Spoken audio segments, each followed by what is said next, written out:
you for coming out. We are, this is actually our 10th State of the Schools by Superintendent Smith. So kind of a nice mark. So before we introduce Mr. Smith, I wanted to introduce the board members that are in the room tonight. Board of Education member Katrina Reckless. Member Paul Kuhn.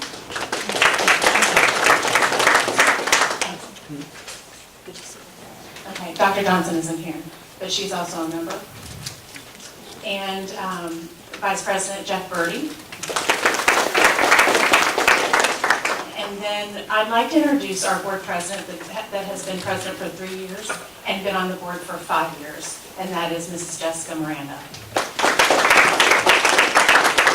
Thank you, Mrs. Denny, and thank you for all you do to make this wonderful event happen for 10, did I hear that? 10 presentations? 10 years. Do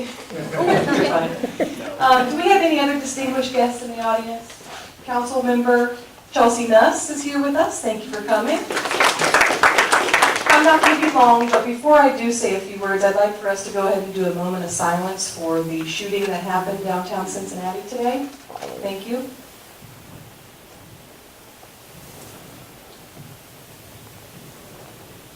Thank you. We certainly wish our best thoughts and prayers to all of the families of the victims. When I think of our superintendent, Anthony G. Smith, one big word comes to mind, and it does start with a B, and that's bold. Our superintendent is a bold leader, and he likes to lead by example. I don't think what we have done here in the Winton Woods District, our district of destination here in Southwest Ohio, would have been possible without his leadership. We have turned our district completely 360, and we are embarking on a journey with the New Tech Network. Being pre-K through 12th grade project and problem-based learning is huge. That's a huge undertaking for our superintendent, our administration, and our teachers, and we greatly appreciate everything that you're doing for our students, and we definitely think that this kind of innovative leadership is what's going to take us to the next level. So thank you all for what you do every day, and without further ado, Anthony G. Smith. Thank you. This is my best side over here. Okay, so this is what's interesting. So this ends at 7, right? So I've been getting these subtle hints like all day from people, like, don't forget we got to get to mom's at 7. Don't forget we have to get to the game at 7. But they've been walking by my office and keep saying the word 7.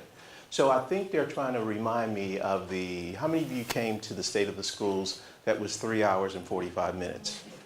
All right, okay. I thought it was lovely, all right? So this one will actually end by 7, so that we want to make sure that people came on time and got out on time. So thank you very much for your time, your commitment, and your love for Winton Woods City Schools. Before I begin, I'd like to acknowledge 3 people that helped create this whole experience. Number 1 is Mr. Pennycuff, former board member for 25, 26 years. How many, sir? 27. All right, 27 years. And, coming up with the idea about State of the Schools was very important to how we frame ourselves and how we look at our district. And of course, Mrs. Jordan, my administrative assistant, that makes my life great. And then finally, the lady in emerald green, Mrs. Denny. So thank you for creating all of this. So, for everyone who came to hear about the report card, you won't hear it, because it has not been released. The Ohio Department of Education will release the report card within these 3-day stretches, September 12th, 13th, or 14th. So we are prepared, we're excited. So we may have to create another opportunity to come before the public to talk about the outcomes of the report card. Ferocious team. But this is a team of people who absolutely love your children. They treat them kind. They experience things with them. They shadow other responsibilities. And above all, more than anything else, they care about what happens to all of the children in the district. They go beyond the next scope, beyond the mile, of where people when you reach out and your arm can only go so far, they're going to stretch and go a little bit further. So this is the team. They're serious about their work. Do they look serious? Or do they look scary? Seriously scary. All right, very good. So thank you guys for posing for the picture. How many of you have been seeing this Nutrition is the Mission bus float around? It is one of the most innovative things ever. Thanks to the hard work of Mr. Denny, Mr. Doctor, and Mr. Doctor's crew, we figured out something trying to get kids to come to a building for nutritious meals. For some kids who live in close proximity, that's a stretch. For other kids, it's a stretch for those kids who don't live in close proximity, For some of the kids, they're like, I really want the nutritious meal, but I can't get there. So now we have the bus coming to them. The last number that I received is 16,000 students were actually served by Nutrition is the Mission bus. 16,000 students. Now, if you divide that in half, let's say it's 8,000. 8,000 students probably would have been able to get there, but then 8,000 students would not have been. So this has been one of the greatest resources in our district, and we are excited. How many of you participated in the clap-in? All right, greeting kids as they came in the first day of school was exciting. Some people were a little bit weary because we wanted to experience a clap-in at the high school. What time does the high school start? Anybody know? 7. All right, it might have been a drowsy clap-in because trying to make sure that, so kids have been off all summer, excited, having fun, rejuvenated, seeing their friends, and then they meet this group of people that's giving them a clap-in saying, welcome to school, we love you, we care about you, and we want to embrace you to make sure that your educational experience is incredible. More of the clap-in experience. 25 languages spoken. All these cultures are woven together. So we have this process now called woven traditions. Anybody know what it means? Woven traditions. There's a company that came to us and said, Superintendent, with all of the diversity in different districts, but also all of the issues surrounding race and culture, some people are not really embracing their families and students in a more equitable way. So we decided to use this company called Woven Traditions, and the whole objective is to make sure that all administrators understand diversity, participate in workshops, all teachers, all staff members, so that we can begin to understand, if we have 25 languages spoken, how do we embrace the people with the languages? And so racial issues don't just happen based on race, but there are other things, socioeconomic conditions, and just because you look a little different, sound a little different, walk a little different, talk a little different, that doesn't mean that we can't embrace it. So our model of project-based learning helps to ease the tension around race and diversity. Because I'm in a group with 5 other people, I have to get to know them, I have to get to understand them, I have to be part of who they are. And remember, bullying begins to diminish because now we're coming together collectively to earn a great grade, but also have a great experience. So PBL had some unintended consequences of good things for us because we didn't know it was going to turn out this great based on how kids come together and work together in a team. And think about it. Most of the teaming that we've done in many schools has been around athletics. It's been around music. And so we learned something from those 2 core organizations. If we like you and we're working for a collective goal, guess what? We'll get along and we'll do much better. Safety. Safety is paramount here. So every school had to have a safety plan. And I have to tell you, Mr. Denny worked courageously on the safety plan. We had many, many conversations about it, about what the plan should look like, what should be included, but there are also some pieces that the Department of Homeland Security says you must have in the plan. Believe it or not, we were the first district. There are probably about 615 districts in the state. We were the first district that submitted the plan. We submitted the plan much sooner than any other district in the state. And guess what? a lot of districts now must model their plan after Winton Woods City Schools. So, Mr. Denny, thank you very, very much. So, how many of you have ever heard of the Urban School Advisory, District Advisory Network? There should be 5 people that raise their hand because they're on the committee. 5 board members and the superintendent, we're on the committee. Can anybody tell me why that committee even exists? Any idea? It exists because the state legislators have believed something about urban education for many years, that it's inferior, it doesn't do what it's supposed to do. And when you look across the state, what happens, some of the school districts that seem to be floundering are the people or the districts that have a large population of students of color, as well as high poverty. So the Urban School District Advisory Network said, this is wrong. We didn't create it. It was created by districts like Youngstown, and Cleveland, and Columbus, and Toledo, and Springfield.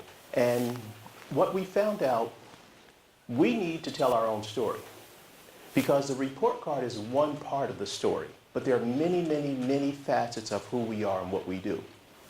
So this advisory network was designed, but it was created by the Ohio School Board Association. They created the network to say every district should be telling their own compelling story of why you're unique, why you're special, and why you are actually at the forefront of that education reform. So very, very soon, check your mailboxes. We will actually be sending out something.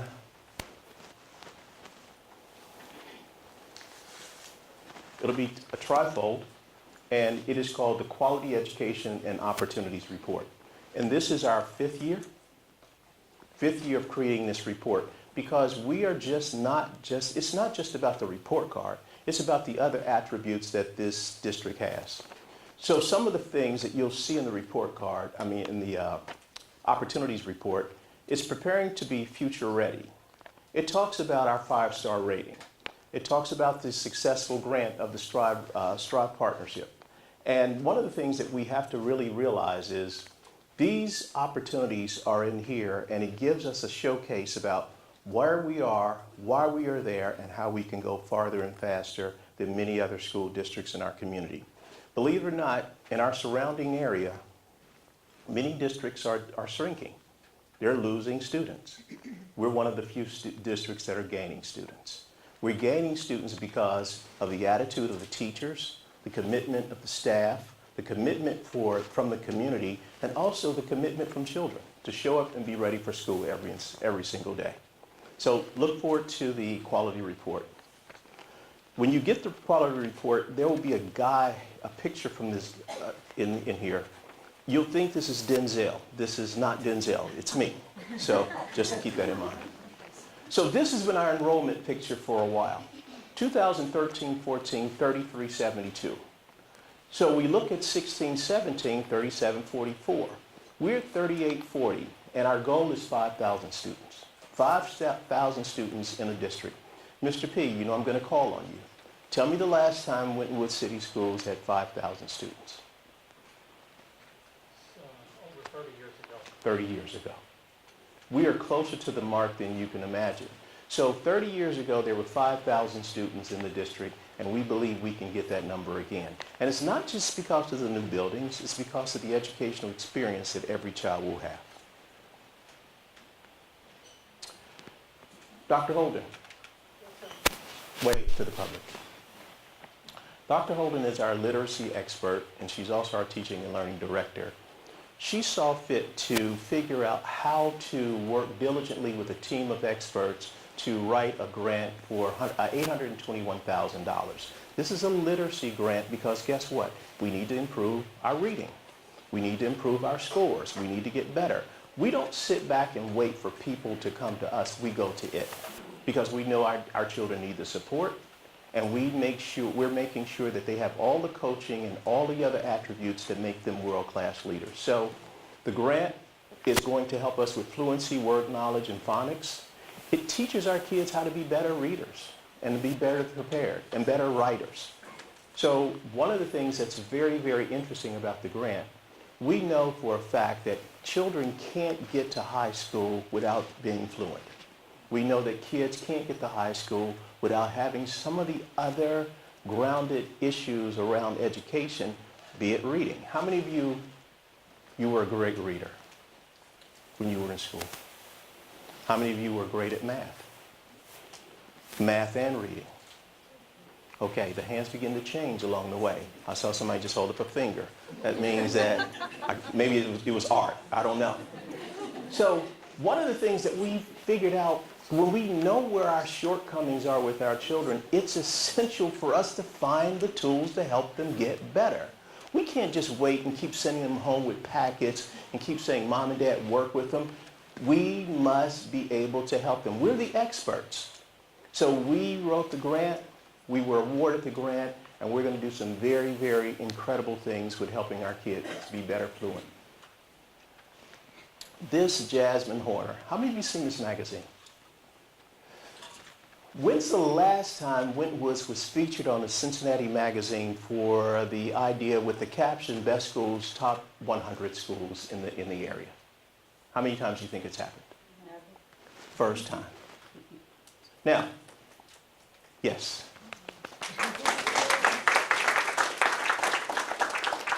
You know what's interesting about this picture, and I did mention this at State of the Schools and Mrs. Denny, we had a skip in the action, meaning we were in the Cincinnati Magazine several years ago, and of course, I'm always trying to figure out how to promote the district in a very, very positive way.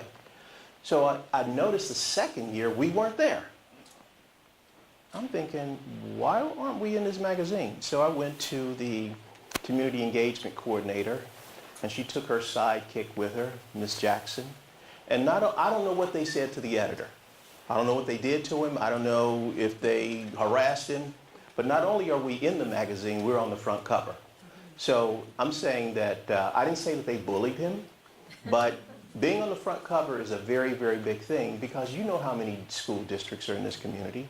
So we were able to be featured, and not only are we featured on the cover, one of our great teachers is featured in the magazine itself. Next slide is Miss Martin.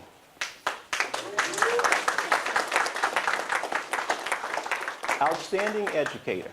Now, I'm sure there were many outstanding educators, but think about this. Winton Woods City Schools gets placed on the cover of the magazine.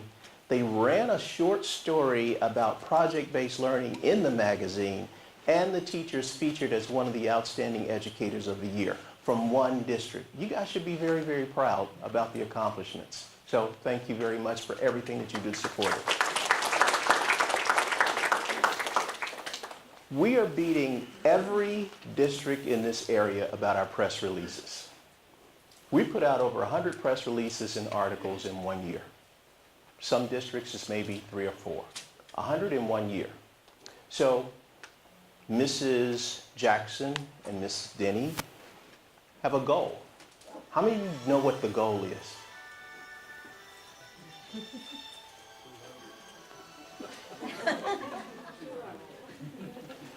For some reason, every time I get to slide 15, something happens. The baby walked up to me 1 year.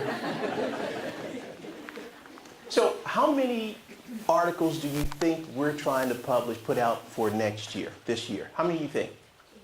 200. 200. Ms. Jackson, can we get it done? Thank you. All right. Mrs. Denny? So 200 articles about, so that means you can't just put out 200 nebulous articles. They have to be about positive things. They have to be about great things that are happening in the district. So with your help, your support, and all the community involvement, we can put out over 200 great articles about our district. Advanced Ed, we're an accredited institution. And the reason I use this slide is because there are some districts that are not accredited. They do not have the North Central accreditation, the Advanced Ed accreditation. It's changed from North Central.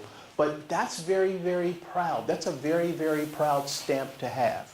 Because guess what? It gets placed on every one of our students' diplomas that says we're an accredited institution. Now, again, like I said before, I won't name the districts that don't have the accreditation because the only thing I'll do about another district, I'll only speak positive about them. I will never speak negative about another district because guess what? They're trying to do the same work that we're undertaking. And realistically, it's still all of our children, even though they're in a different place in a different seat. So one of the things that we realized, we had one of the highest ranks on the advanced ed accreditation process this year, higher than most districts. So not only did we get the accreditation, our score was much, much higher than most. So again, high school, middle school, elementary school, everybody who pushed kids through the process and helped them grow, along with the teachers, thank you very much. So these are our pillars: the teaching, the culture, the technology, and the outcomes. These are the main ingredients of who we are and what we do. And we do it very, very well. One of the things that I can tell you, if you look at the one of the next slides that's coming up, the New Tech Network, we're like not the oldest institution in NTN, but we're not the newest.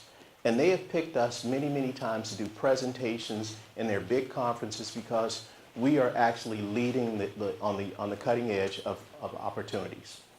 People have mentioned before, what is PBL? What does it do? How does it work? But there's some myths about it. And so here are a few of the myths. Before I talk about the myths, I need to ask a question. There's a word called glossophobia, glossophobia.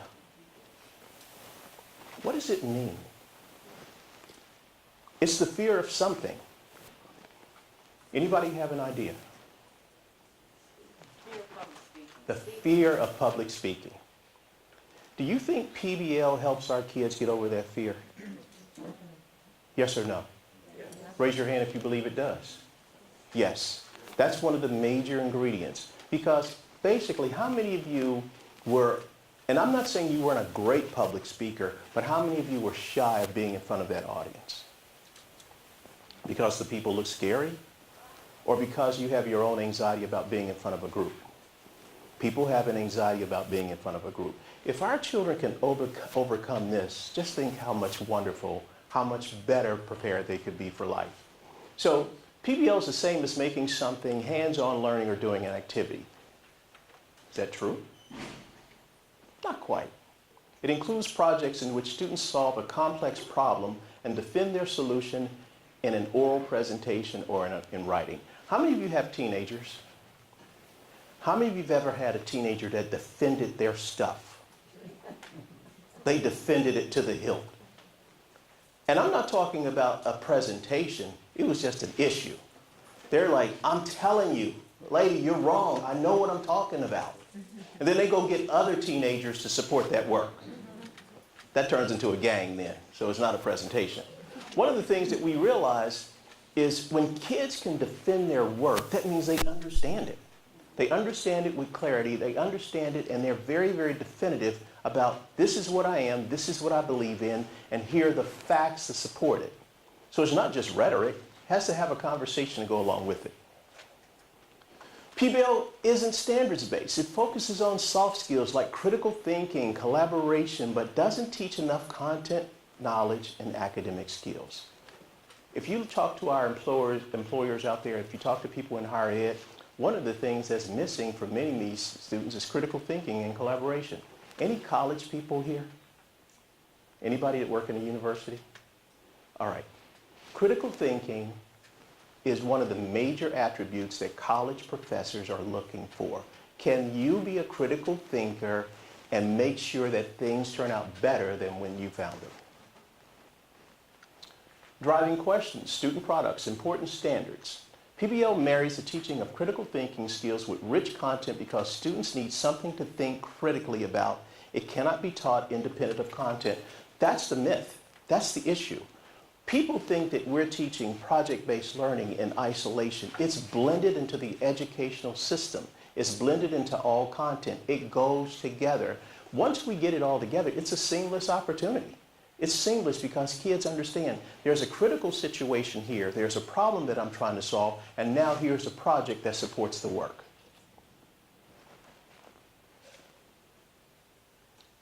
Takes too much time. You know what takes really too much time? Failure takes too much time. Failure takes too much time. When I fail, I repeat and I repeat and I repeat. if I can get it right the first few times, what does it do to my confidence? What does it do to my attitude? If I believe I'm going to fail, what are the chances of me standing up and presenting anything? I'm already defeated. So it doesn't take too much time. What takes too much time is the repetitive behavior when I don't do well.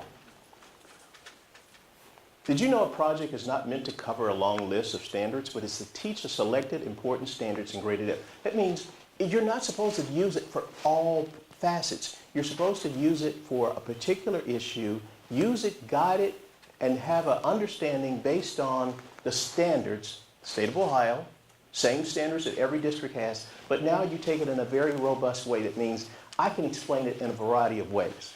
When our kids are taking math and air assessments, guess what? Guess what you don't know? You don't know how they're going to ask that question. So what if students only understand it one way?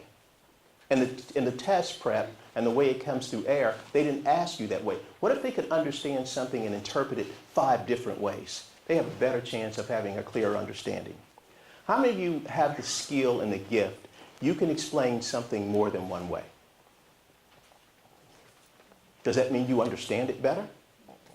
Absolutely it does. If you say, I can only do it one way, you may have some clear understanding, but it's limited because you don't know which way someone's going to ask you the question.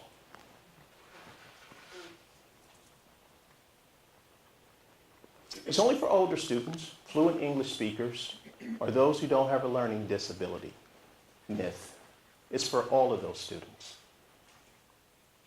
So, there are some effective ways of how we can make sure that PBL is done with fidelity because it has to be differentiated. Somebody give me the definition. What does it mean to have a differentiated learning?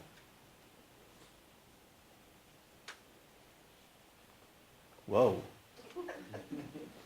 Someone in here, yes, Ms. Fritz Osito, thank you. Explain it exactly right, so that it meets the needs of students at different levels and meets them at their level. Bravo. When you're looking in this audience, like there's somebody in this audience right now, you're a millionaire, but I can't tell just by looking at you. There's some attributes about you. And if you are a millionaire, please see me after this conversation, all right? But one of the things that you have to understand is looking at me doesn't just determine if I get it. I have to be able to have broad strokes. There are some people who are very abstract, and there are people who are very concrete. If you're an abstract learner, you can look at something and understand it with a matter of seconds. Raise your hand. If you're like, I have to see it, touch it, smell it, feel it, and then I can get it. All right, so if the teacher is really trying to get them to understand, one of the things that the teacher has to put in place, how do I get through all of my learners? I'm going to tell you one thing that we don't have the luxury of doing. We don't have the luxury of having 30 kids in a class and saying, hey, I got 27 of them to get it. The 3 that didn't get it, that's somebody's child. That's a part of our community. That's a member of our community. So I'm satisfied if 30 had the presentation and 30 understood it. That means we solved it for everyone. How many of you are really interested in leaving a child behind? That's a contradiction of who we are and what we do.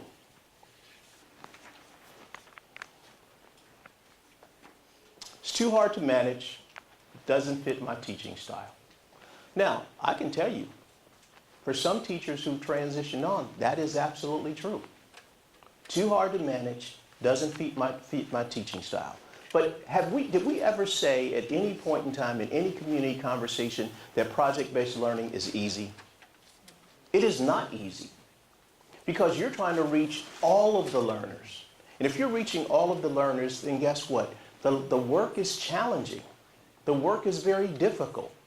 And I'm not saying that teachers are having mental breakdowns because of project-based learning, but I think one of the things that we have to put in place, it's worth doing because it's the best educational opportunity for our children.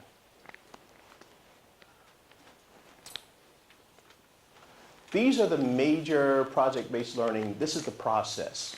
And one of the things that we were getting very, very good at, we were getting good at launching the project, kind of sifting through and kind of gliding through 2 and 3, which are critical, and then coming with a culminating activity.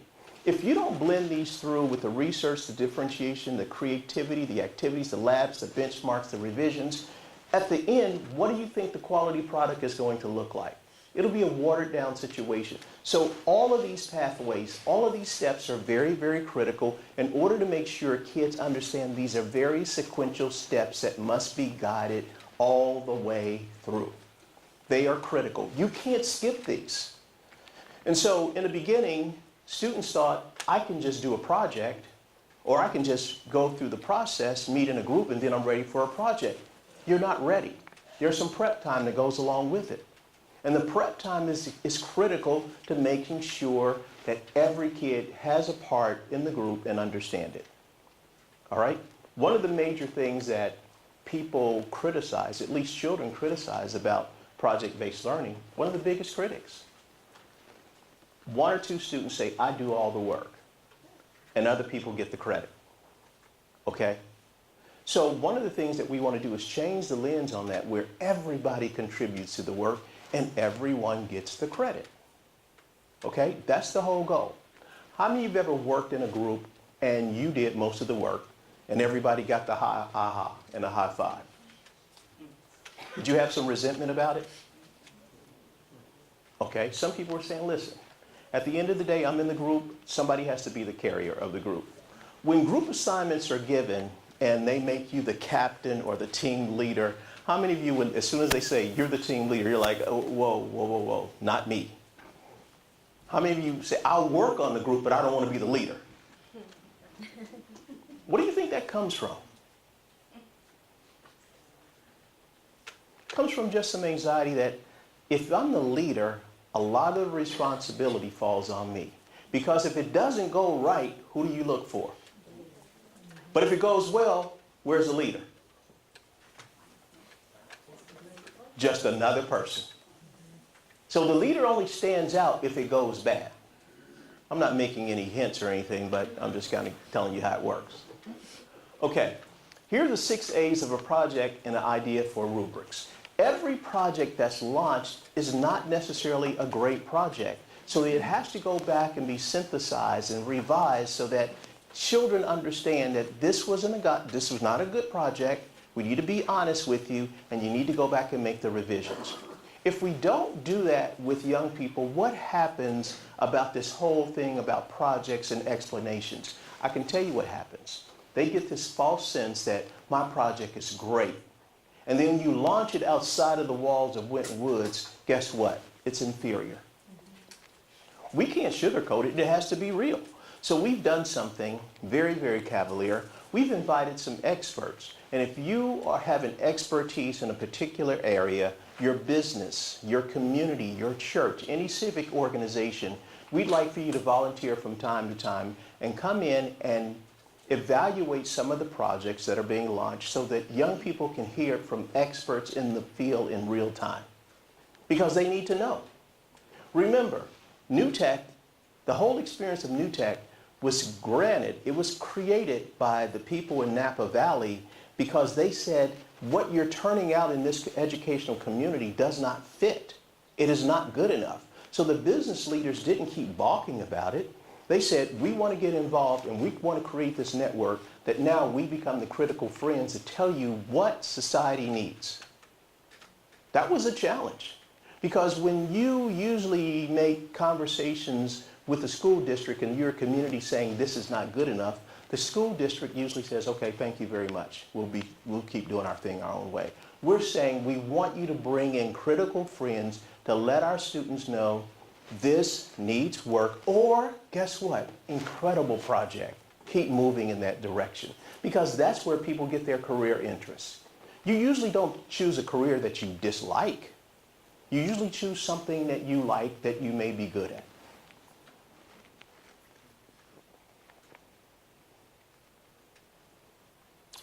These are some of the teachers and some of the administrators that presented at New Tech. And I can tell you their presentations, I didn't get a chance to see all of them because some of them were happening at the same time. But I'd like to just talk a little bit about this word, glossophobia. I sat in Ms. Roselle and Ms. Field's presentation, And I'm telling you, one of the things that made it so compelling, the people in the audience were saying, we like PBL, but we never thought that we needed to prepare our kids to present. How many people do you think in our society have great ideas, but they're too afraid to present the ideas? That's a loss. So if we can give the kids a level of confidence, guess what? It changes the game. So, Ms. Fields, the other one that I had the pleasure of going to was Ms. Denny and Dr. Holden.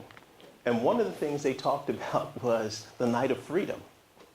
The Night of Freedom is a big culminating activity of project-based learning and how we engage kids in the community together collectively. Is it time? Okay. Well, one of the interesting things, go back one slide.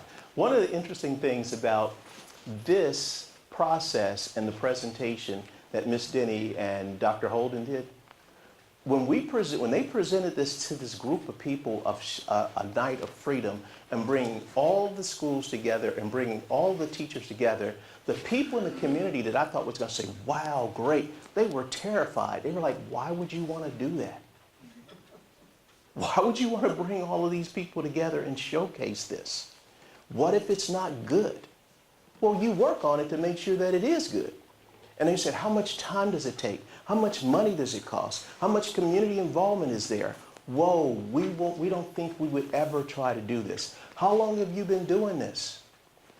So some of the things that you bring to the public based on your presentation, sometimes it's overwhelming. I can't see us not doing a Night of Freedom now, because I think it's become part of our culture and part of our expectation, and the community expects, when's the next Night of Freedom? The thing that makes this so captivating is we didn't do the Night of Freedom in this building or any other Winton Woods building. We did it in the city of Cincinnati at the National Underground Railroad Freedom Center. And they're saying, when is the next one? So how many years have we done it? 2. And they're saying, we want to have an agreement with you forever. So that's a good sign that we have come and made it a realistic issue. How many of you are familiar with College Credit Plus? You get to take a college course while you're in high school receiving credits. Every parent in this room that eventually has to pay tuition, you should be thanking somebody for this idea, College Credit Plus. You can almost get your degree before you get out of high school. And guess who pays for it? Winton Woods City Schools. We pay for it because the state regulates that we have to be the owners of it. One of the things that we realized about College Credit Plus is almost like the nutrition bus. Having a College Credit Plus class at a university is a great thing, but what if I can't get there? What if I have all the attributes and all the skill sets of every other thing that I need in order to be successful, but I cannot get to the campus to have the class? But I can do the work. So we figured out something. We found out that in order to be able to teach a College Credit Plus class, you must have a master's in the content area. Guess what? We have a couple of people that can do it. So now the College Credit Plus class is on our campus. That's a great thing. Now, some people might say, well, that's not a big deal, Superintendent, but guess what? There are some school districts that don't have any teachers with a master's in the content. They have a master's, it's just not in what you teach. They may have a master's in educational leadership, they may have a master's in a variety of other things, but having a person who has a bachelor's degree in math and a master's in math is a rare, rare thing. So our kids will be able to take advantage of having College Credit Plus right here on our campus. There are no travel issues involved. That's a great thing. We've been working several years to make this happen. So we're hoping that we get the opportunity to expand it. Of course, we know about our outstanding music program. NAM says, you guys are one of the best. So how many years in a row? 3. One day it'll be 33. Because we keep growing in the experience of NAM. And this is not easy to get. There's a lengthy application, there's a process, and then they evaluate your music program. So every time we take that music program into the city to the Night of Freedom, somebody's watching it to see how it's growing and how it's progressing. Night of Freedom. Excellent opportunity. How many of you heard of that preschool village?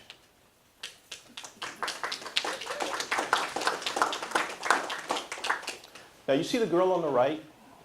You know what she's doing an experiment on? Any idea? She's doing an experiment on how to make sure that the superintendent gets taller. Okay? That's her experiment. And she's been working on it for a couple of years. But at the end of the day, she's got some treats there and some snacks. Does she look like she's serious about her work? Yes, she does. And look at the teacher who's loving and hugging the kids. Would you want your child to have that teacher? I most definitely would. Does she look like she cares about kids? Does she look like she loves them? Do they look like they love her right back? They're trying to show her, I understand this word. I can read this sentence. Conversation with the superintendent. These are my older kids. These are my seniors that are ready to transition. And I decided to have a real robust conversation with them. And usually it's 15 at a time. Usually it's a graduating class of 300. So my goal is to meet with them 15 at a time until I've met with all of them collectively together. It's a tough schedule. It's being created by Ms. Denny to make sure that all the kids come and we have a very, very involved conversation. Having a conversation with other superintendents close by and some far away, I said, hey, how was your conversation with the superintendent? They say, I wouldn't dare meet with seniors and have them tell me anything about school. So my question is, if I'm creating lifelong learners, why would I be afraid of them?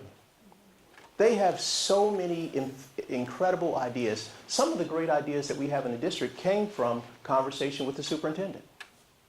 Like, okay, we need other opportunities. We need better opportunities. One of the things that they were hitting me with in the beginning was, why do we have these uniforms? And of course, I gave them the very, very straight answer. Your 5-member Board of Education says you have to wear them. You think I was going to take credit for that? Absolutely not. No way. So if you want to talk to them, I said, but here's the deal. You have to catch all of them, 5 of them together. And they're like, okay, we'll keep wearing it.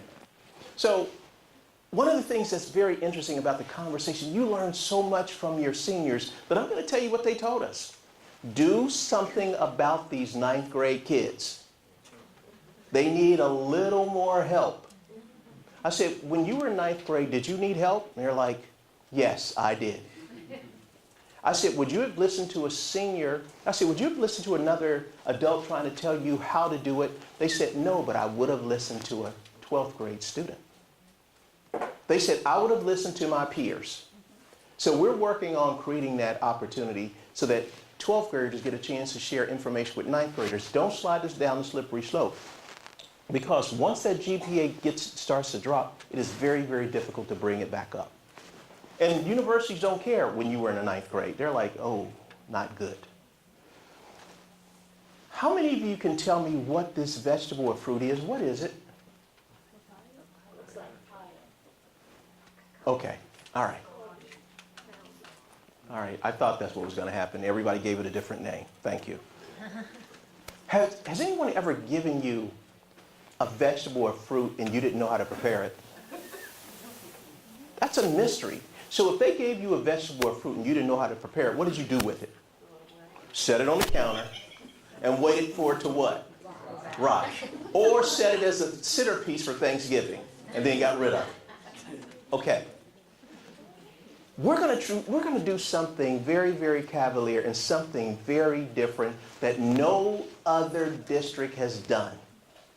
We're going to have a brick garden experience, and there was a fantastic gentleman by Mr. Peoples who was introduced to me by Ms. Ruggles through Cincinnati State that he's created a brick garden. So we're talking the regular garden that you have outside, but he's talking about hydroponics where you can grow plants and vegetables inside. So usually what happens if the conditions are not right outside, usually what happens, we just kind of stop. But because the conditions are not right outside, how many of you stop eating? You don't. So we're trying to figure out something. How do we teach our kids some science, some social studies, some English, some reading, some math, and some simple gardening issues in order to create this. But here's the thing that's going to be so great about it. After we teach kids about healthy living, in conjunction with the Nutrition is the Mission bus, in conjunction with showing them how to prepare these vegetables and fruits so that they can be a healthy learner, we're going to create something very interesting. Never been done. We're going to create the Nutrition is the Mission cookbook. And that will be a very, very powerful tool. So everybody in here went to some school at some place, somewhere, sometime. Raise your hand if your district created a healthy eating cookbook. Put your hand down, Ms. Crenshaw. You didn't. Oh, you just did because of that one? Okay, you did. All right. So if people came out and they said, here's the Nutrition is the Mission cookbook, and it's been designed by our students, and we bring in a sample of vegetables and fruits on a regular basis, and we have these cook-offs, and we share recipes, does you think that brings the community together? And we prepared the food. We grew the food. That's going to be an exciting thing. So look forward to the Nutrition is the Mission cookbook, and according to Ms. Denny, it will be online as well. Okay? Student-led design process. In order to create this excitement about schools, guess what? There were students on the committee who helped forge that. And I have to give Mr. Denny a lot of credit.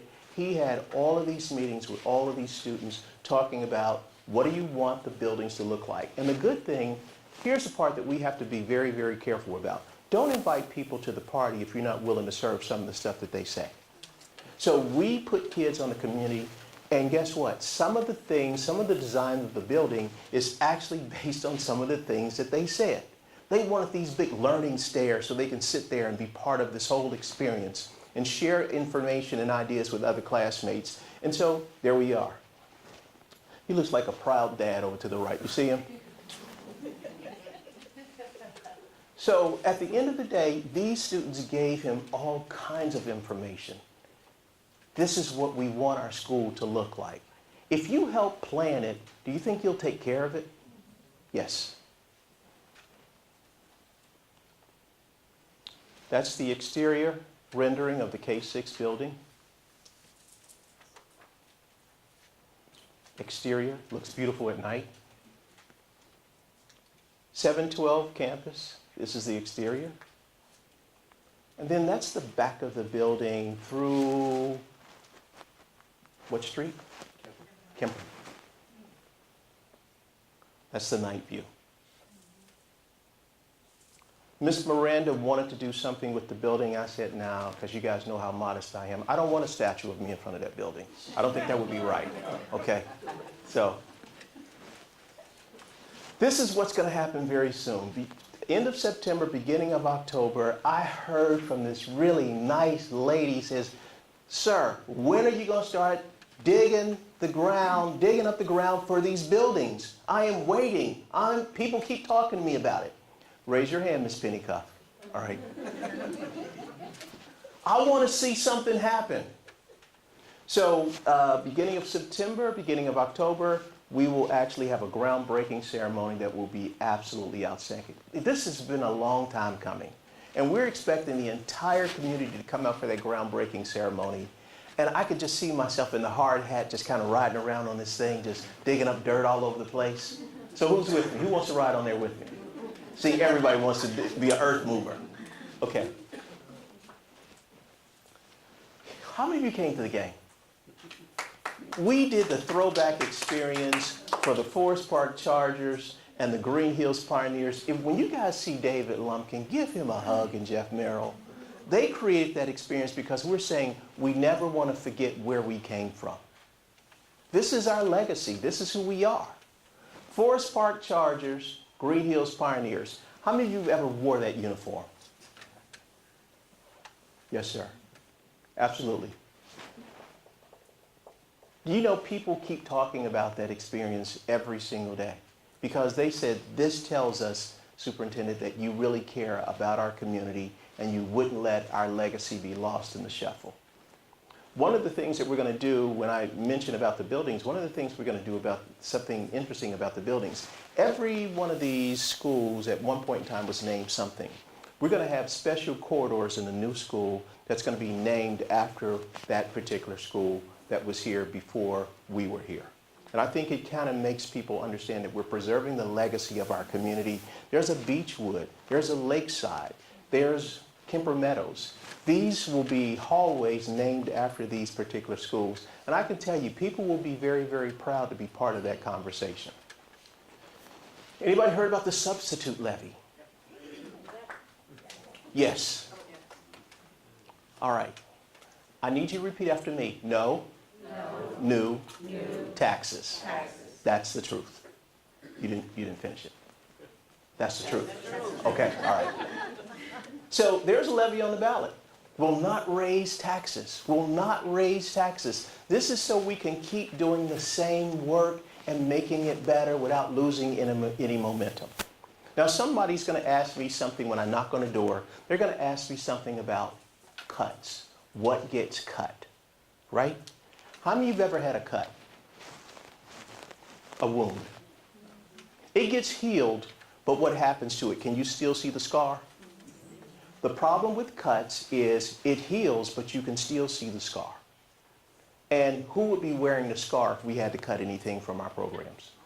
Our children. Our children would be wearing the scar.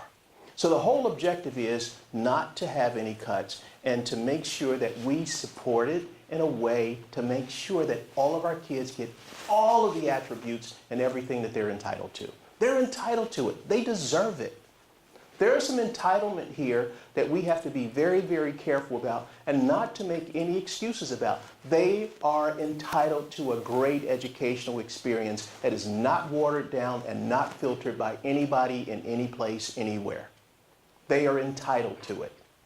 So when people start talking about what does this mean, it means something about the future of this district. This will be the only time that this district has put a levy on the ballot that didn't raise taxes. The only time ever. So when people are talking in the community saying, yeah, this will raise taxes, this is what had happened before, no, not true. The only time does not raise taxes, period.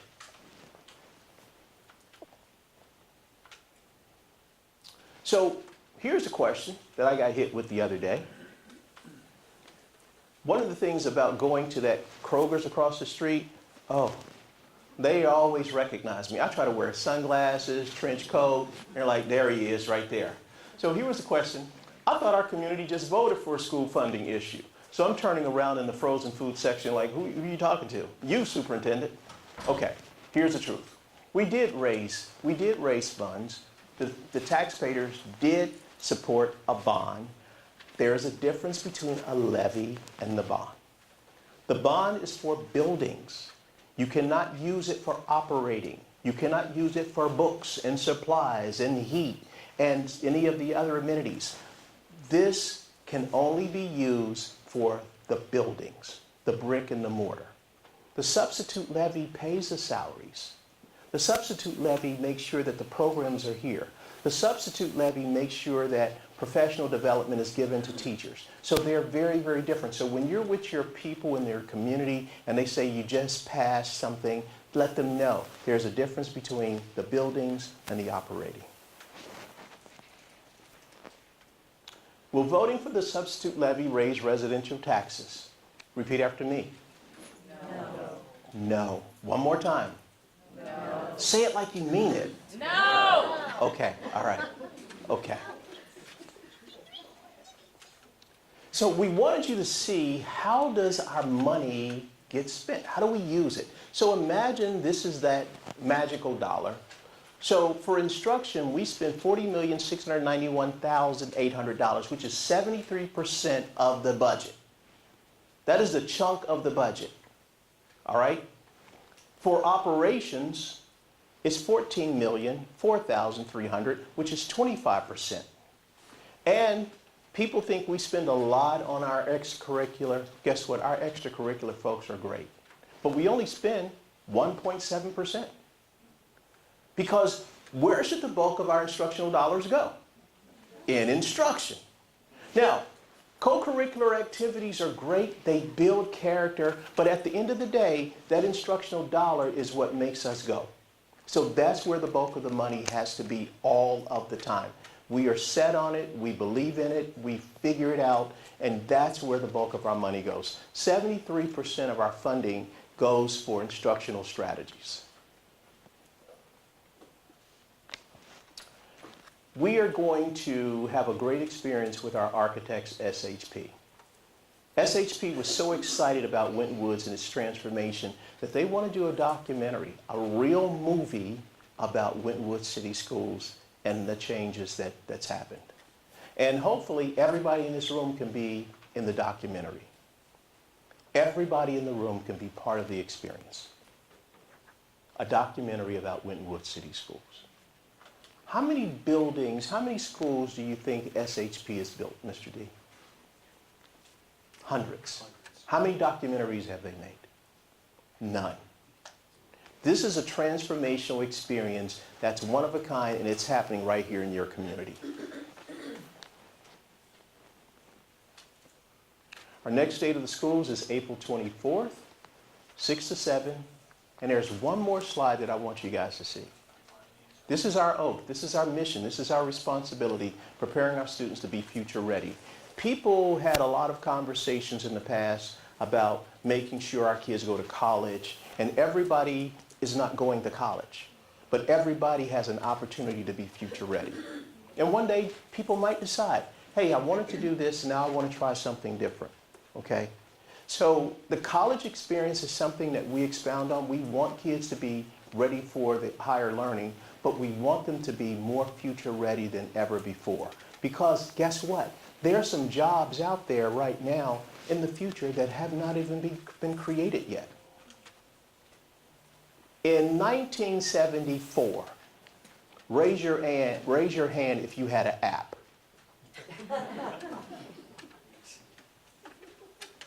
Because in 1994, you were still using a flip phone, no app.